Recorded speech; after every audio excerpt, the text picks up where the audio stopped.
The best way for you to find a consultant or like at least man lang to gauge if the consultant is right for you is kung ano yung meron sila gusto mo. Before we purchase a property, I ask insights from real estate investors rin. Doon ko nalaman yung mga term namin na let's say sa Chinese yung tawag namin Chonglo. Ito yung daan, ito yung property. So that is not good because according daw sa Feng Shui is that ito yung energy and ito ikaw yung parang dam. So it's not good for flow of energy. Ayun. Sabi pa nila, pansinin mo lahat ng mga subdivisions or mga properties na vacant pa yung lot. Most of the time, Chonglo yun sila. Sa Bisaya, patumbok ang tawag namin doon. So,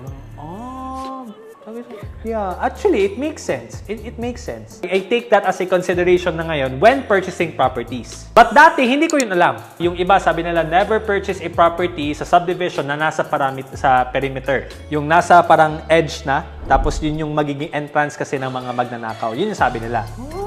Okay, it makes sense. Ganun. So ngayon, because I got to know it from them na real estate investors, it helped me in terms of choosing a property to purchase. Yun na yung nagiging ng mga checklist na dapat hindi ito, ganyan. When choosing a consultant or a coach for that matter, kung ano yung buhay nila, dapat yun din yung gusto mo. Hindi lang yung nakita mo sa TikTok, magaling sila magsalita, pero in real life, hindi pala sila ganun.